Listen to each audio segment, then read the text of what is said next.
Hello and welcome to Mr. Money History Teacher's latest video on the aims of the Nazi Party towards women and young people in Nazi Germany.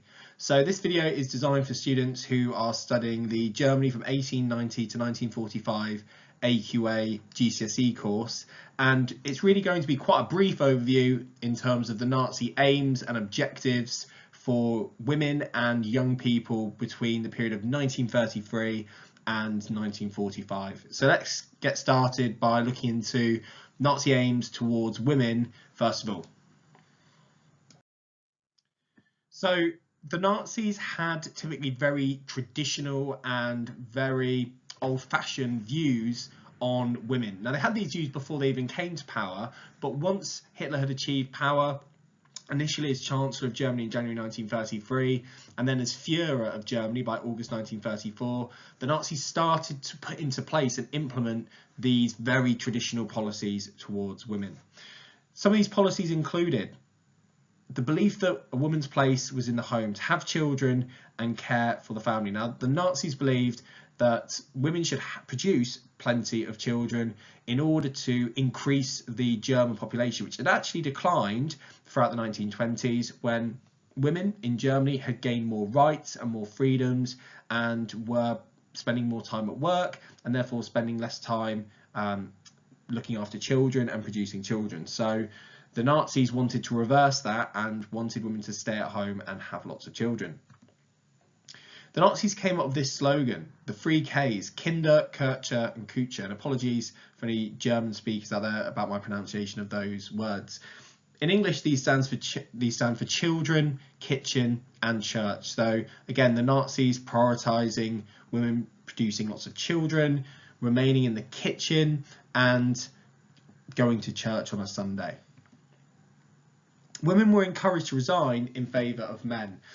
Female doctors, judges and teachers were actually sacked by the Nazis to be replaced by men. So this does link in actually with Nazi economics and economic policy throughout the mid to late 1930s, basically before the Second World War starts. Women were encouraged to dress modestly, wear flat heels and long skirts. Women were incentivised to have large families by receiving medals for having a certain number of children. And there were financial incentives as well as medals for newlywed couples to get married very quickly and at a young age and then start having children. Let's start having a look at some of the Nazi policies towards young people in Germany. So we can really break down the treatment and policies towards young people by the Nazis into two different categories.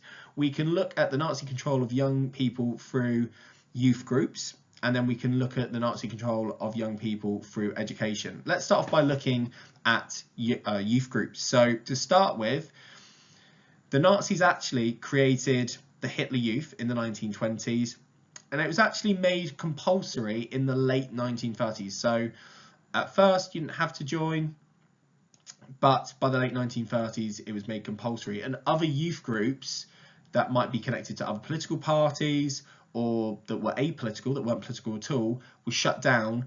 And the only available youth group to young people in Germany was, sadly, the Hitler Youth. So if you were a boy, you would go to the Hitler Youth. If you were a girl, you would attend the League of German Maidens. Some of the roles and aims of these youth groups were to prepare German boys to be future soldiers in the German army or German military. Boys wore military-style uniforms, again, to try and indoctrinate them and prepare them for life in the military. And activities were centred on physical exercise. Why? Well, again, it's linked to preparing boys and young men for life in the military, as well as political indoctrination. So again, young boys would be fed this Nazi propaganda in order to try and really radicalise them with these Nazi ideals and beliefs. The League of German Maidens, its aim is to prepare German girls for motherhood. As we mentioned on the previous slide about the Nazi aims for women and the Nazi policies for women, it was from an early age that girls were indoctrinated by the Nazis to produce lots and lots of children. Their uniform, blue skirt, white blouse, and a heavy marching shoes as well. And girls undertook physical exercise, but activities mainly centred on developing domestic skills like sewing and cooking. So basically, to prepare them for domestic jobs, really. So not really encouraging girls to undertake activities that today we would consider perfectly acceptable for girls to undertake as adults, but in the League of German Maidens, these activities were really taboo and frowned upon. Physical exercise was undertaken, or some physical exercise.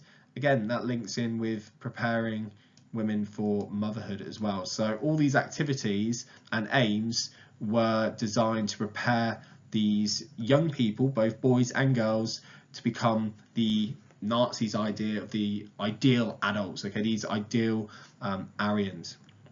In terms of Nazi control of the young through education, as well as influencing the beliefs of young Germans through the Hitler Youth and the League of German Maidens, schools also indoctrinated and brainwashed young people into political and racial ideals of Nazism. So young people really couldn't escape the indoctrination of the Nazis. They couldn't escape it from their youth groups, and they couldn't escape it at school either.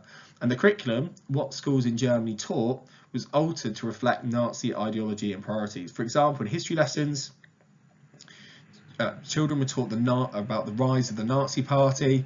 Within biology lessons, we used to teach Nazi racial theories of evolution and eugenics. There was a lesson actually called Race Study and Ideology, which dealt with Aryan ideas and anti-Semitism. So that's a new lesson created on Aryan ideals and anti-Semitism. Very bizarre.